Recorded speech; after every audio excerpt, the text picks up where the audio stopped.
Bakunzi mudukurikirana hano kuri Arakeye, turongeye kubasuhuza, turongeye kubaha akaze mu kiganiro twahaye izina Kanguka. Nk'uko bisanzwe twahisemo guha izina Kanguka ikiganiro tubashikiriza ku mpamvu z'uko abantu benshi turasinziye. Gusinzira ntabwo bisigura yuko umuntu aba ari mu gitanda ngo aryame yifuka uburengeti afunga amaso, oyaye. Umuntu ashobora kuba asinziye na cyane cyane mu byiyumviro, ugasanga umuntu by'ukuri ku bw'ibyumviro byiwe ntahataniye n'umuntu yoba asinziye. Ni muri iyo ntumbero twahisemo kuvuga yuko kino kiganiro izina rikibereye ari Kanguka. Ni ukugira ngo buri muntu uwo ari we wese bishobokeye akanguke, hama mu guhanahana ibyumviro, ibyo byumviro bishobore kugira icyo bimumarira, kubera ko azoba adasinziye. Ariko aba yasinziye, ibyumviro ibyo ari byo byose nta na kimwe bishobora kumumarira. Ni muri iyo ntumbero rero tuboneyeho kongera kwibutsa abakunzi badukurikirana hano kuri Arakeye, tubamenyesha yuko ibiganiro bica ngaha kuri Arakeye ntabwo ari ibiganiro bivuye mu ijuru. Ni ibiganiro bifatiye ku mibereho yacu ya buri munsi, bifatiye ku buzima bwa buri munsi bwacu twebwe abantu. Birashoboka ugasanga harimo ibimeze neza, nk'uko ushobora gusanga harimo ibitaryoheye abantu. Kimwe gusa, ibicenga kuri Arakeye byose ntabwo bisigura 100% yuko ari ukuri, kuko niba byavuye mu byo abantu bavuga, mu bijyanye n'ubuzima tubayeho uko canke kuriya, birashobora kuba byoshika rero hakavugwa ikintu, ariko mu nyuma bikaboneka yuko niba icyo kintu kitari cyo. Bigenze uko hoye, icyo kintu nta gitangaje kirimo, hazobaho umwanya wo kukivuguruza igihe byoba bishitse hagatangwa inkuru itariyo. Ibyo rero niko byama mu buzima bwa minsi yose. Hama ntatebye cyane muri kino kiganiro Kanguka cy'uyu munsi, ngira ngo ubuheze twari twahereye ku kiganiro kijanye n'iby'ijambo ry'Imana, aho twarabiye hamwe ibijanye no gusenga, na cyane cyane tukaraba twisunze icyo Bibiliya ivuga ku bijyanye no gusenga, aho Bibiliya yatwereka neza yuko umuntu arashobora kujya mu nzu yewe no kugara agasenga Imana n'umubyeyi. Imana iba hose, Imana iraheza ikamwumva. Bisigura iki? Umuntu aremerewe gusengera aho ariho hose, aho umuntu yoba ari hose arashobora gusenga, Imana ikagira nte ikamwumva. Hama nk'uko twabemereye, twabwiye yuko mu kiganiro kirukira tuzogerageza kuvuga incamake y'ukungene abaca nk'ibari abavyiyumvira ku bijanye n'ijambo imborerwa canke ukuborerwa canke ibisindisha. By'ukuri ni ikintu gikomeye cyane kandi ndemeza yuko kigora abantu benshi kugitahura.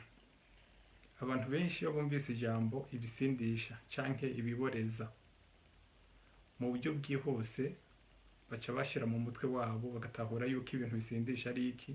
Ari inzoga. Niko babyumvira. Ariko se ukuri nuko?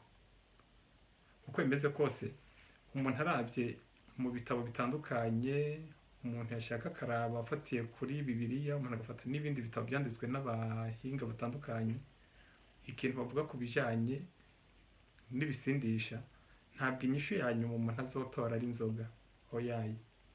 Inzoga zirashobora kuba muri ibyo bisindisha, ariko ntabwo aricyo kintu umuntu yahagarara ko cyane, kubera iyo umuntu arabye ibyandikwa n'abahinga, birerekana neza yuko umuntu arashobora kuborerwa aborejwe n'ibyo yariye, nk'uko umuntu ashobora kuborerwa aborejwe n'ibyo yanyoye. Umuntu ashobora no kuborerwa aborejwe n'ibyo ahaye ariyumvira. Hariho ibintu byinshi cyane rero bishobora kugira nti bishobora kuborera umuntu. Ngira ngo twavuze ati umuntu agerageje nko gusa nkaho aca ku mayange, kuko ikiganiro cyacu twahisemo ko cyoza kiramara iminota itarenze 15. Tugerageza rero guca ku mayange tukavuga bike bike kugira ngo ucaguye gukanguka, uwo muntu yemeye gukanguka, ibyo byumviro dutanze aheze yiyumvire, nawe aterateranyirizeho ibindi, atohoza ibindi, arabe ukuri kuri hehe. usanze ari ukuri cyo ugira ko ahubwo ugire subscribe ko ntuze uraba ahantu hashobora kwanditsa ijambo umuntu arisomye mu buryo bw'ikirundi handitse subscribe. Aho ni ku bantu bakoresha amasimu ari kuri porogaramu y'icyongereza. Abakoresha amasimu ari kuri porogaramu y'igifaransa handitse ijambo s'abonner. Ukunze gusanga aho hantu urabira munsi yaho hariho ijambo ritukura, uhabyonda rimwe gusa kugira ngo n'imiburiburi ibiganiro byose uzashobora kubikurikirana. Bibaye ari byiza ni sawa, cyangwa ufite icyo ugomba kubivugaho byose umuntu arabyemerewe, kuko ndashobora kuvuga ibi ariko ugasanga wese uko byumva cyangwa ibyo navuze ugasanga nabeshe bigakenerwa yuko mbeshuza. Uremerewe kweri kumbeshuza igihe ibyo naba navuze wowe ufise inkuru zitandukanye nabyo. Ni muri ntumbero nkuko nampeje kwibabwira, urabye mu bintu biborera abantu biri mu bice bitandukanye. Bisigura iki? Ntabwo ari inzoga zonyine. Iyo umuntu avuze inzoga ni agapande gatoya cyane ko mu bintu biboreza.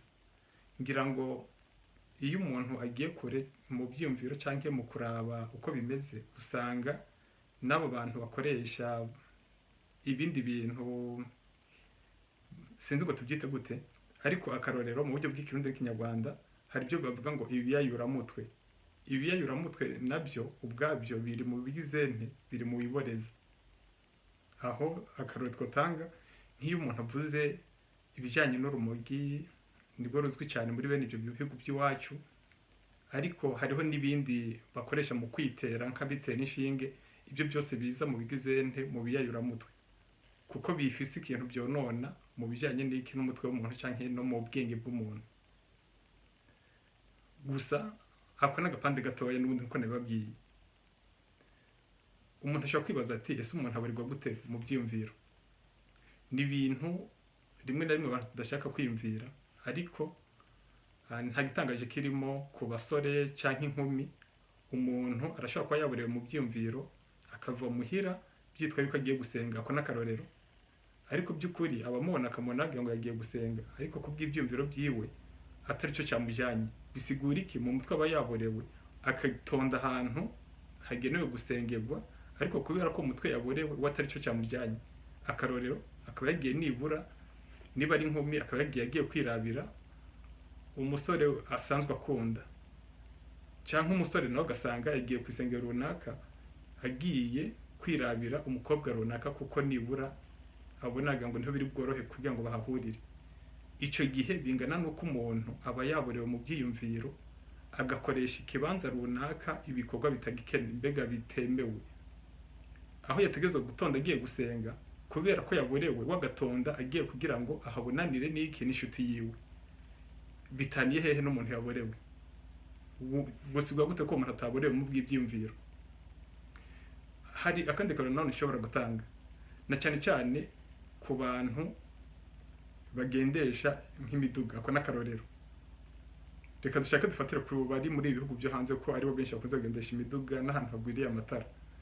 Umuntu ashaka kugira uko yari karagendesha umuduga arakanuye, ntabwo asinziye, ariko ugasanga anyuze mu matara atukura aho yategezwe kuba yahagaze, we ntabwo yabibonye, yarenganye arigira. Bisigura ko kunyuze mu matara atukura bategezwe guhagarara, ati ntabyo nabonye. Bisigura iki?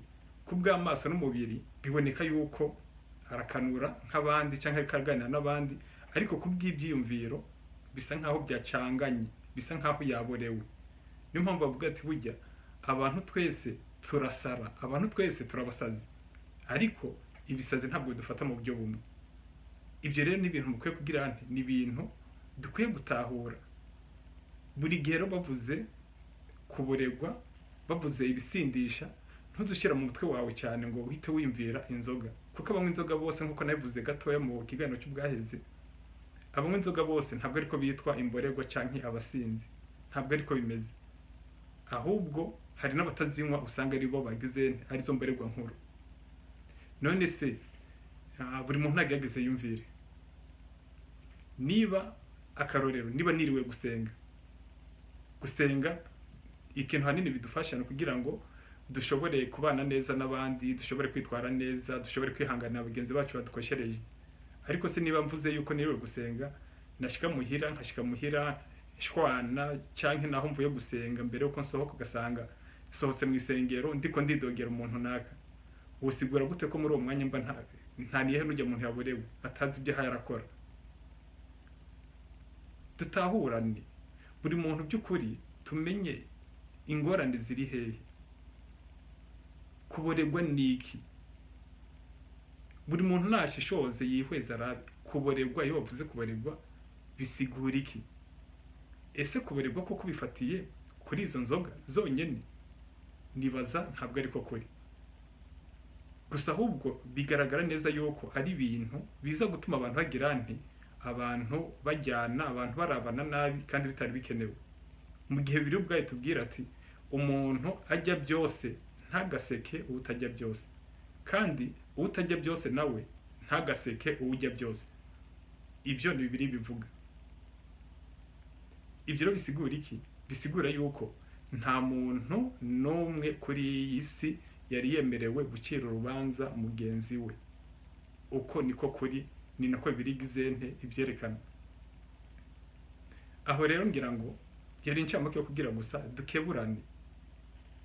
Uko niko mbibona, niko abantu babivuga, abo maze kuganira nabo bashobora kwiyumvira uko canke kuriya, nizo nsiguro bagira nte, nizo nsiguro batanga. Ikibazo gikomeye rero, wowe nawe uri kudukurikirana ubyumvira gute?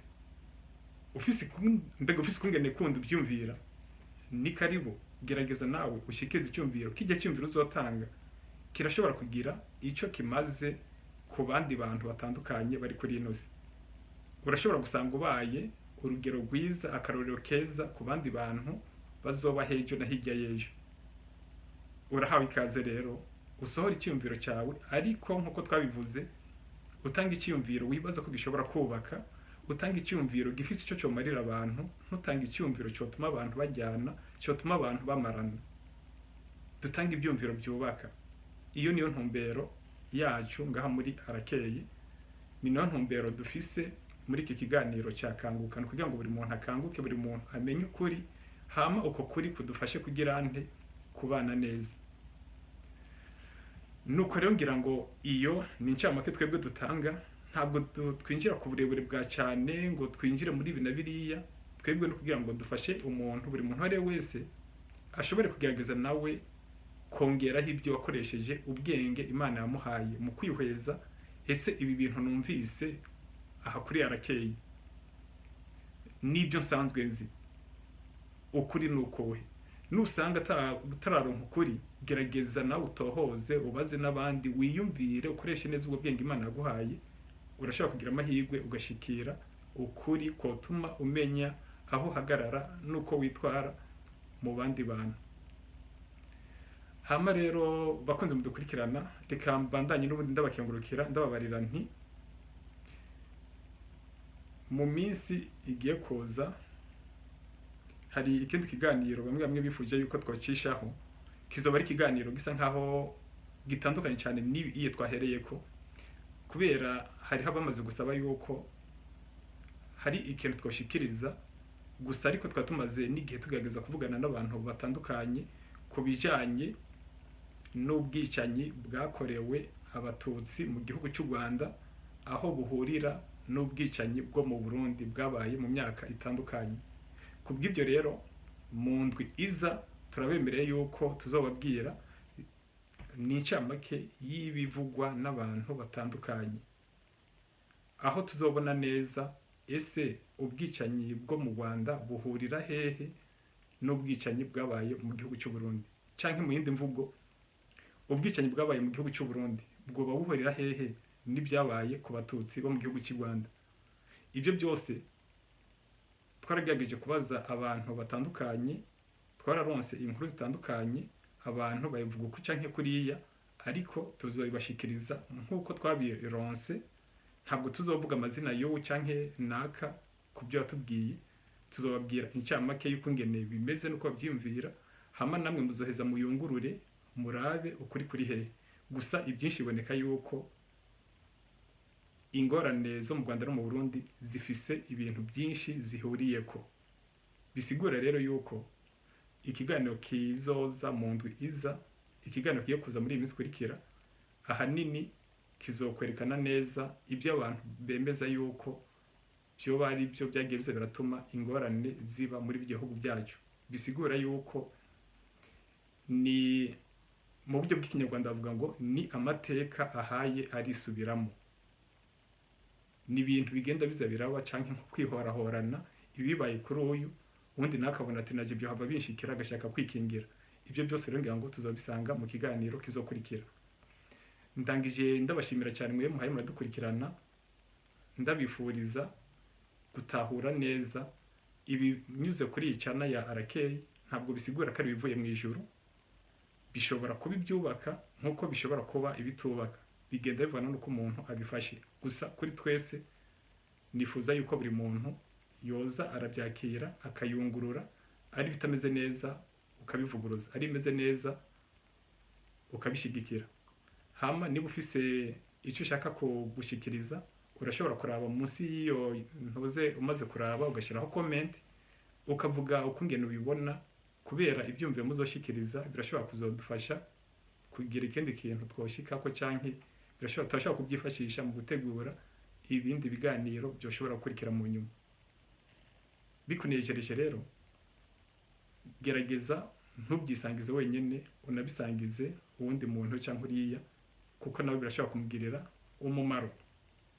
Kubw'amazina nkuko bisanzwe ngira ngo muramaze kumenyera, ni Gloria Uwayezu Nduwarugira. Ndabifurije amahoro ava ku Mana, kandi ndangize ndanababwira nti bujya kuri iyi si icyaje konona iyi si ni twebwe abantu, aho tugenda dufata ikintu tukagihindura uko canke kuriya. Ubajije padiri, ukabaza pasiteri, ukabaza nande, uzosanga bakubwira izindi ndamutso nyinshi cyane zitandukanye zo gusuhuzanya. Bazokubwira Yezu akuzwe, bazokubwira tugire Kristo, bazokubwira Bwana sifiwe n'ibindi nka bene ibyo oyi. Ariko se iyo ndamutso canke izo ndamutso zaje gute? Abenshi ntabwo bazi uko zaje, kandi naje sinkeneye kwinjiramo. Gusa ariko wowe uri kuradukurikirana, zirikana yuko indamutso y'ukuri ni tugira amahoro. Iyo niyo ndamutso tuyisanga muri Bibiliya, igihe Yezu arungika abatumwa yababwiye ati mugende aho mushyika mwigishe indamutso y'amahoro, mubasuhuze mu ndamutso y'amahoro. Abazabakira amahoro bazayaronka, abatazabakira nabo ngira ngo murazi ko ngene byanditse. Ntabwo navuga byinshi kuko ntabwo ndaba pasiteri yeruye. Bwa nyuma na nyuma ndangize ndababwirana, iyo ndamutso rero dusanga muri Bibiliya tugira amahoro. Niba utari bwatahure, gerageza ubaze nabo baba basenga mu idini y'Abayisilamu iyo ndamutso yabo isigura iki. Uzosanga ari ndamutso isigura amahoro. Bisigura iki? Niyo ndamutso yonyene ihuza abakristo n'abatari abakristo. Bingana nuko abakristo aba ari bo bose, amadini yose basengamo, n'abasilamu indamutso yabo ni indamutso y'amahoro. Abakristo bayihawe na Yezu canke Yesu, abayisilamu bayihawe na Isa nkuko byanditse muri Korani. Bingana nuko uyo Isa usomye bya Isa muri Korani niwe Yesu. Niba rero utari bwamenye, gerageza kuri ibyo biki tuguhaye nawe utohoze wongereke ibindi, canke tubaye tuguhenze naho ejo canke hirya y'ejo uzotubeshoze. Mugira amahoro y'Uwiteka. Shalom.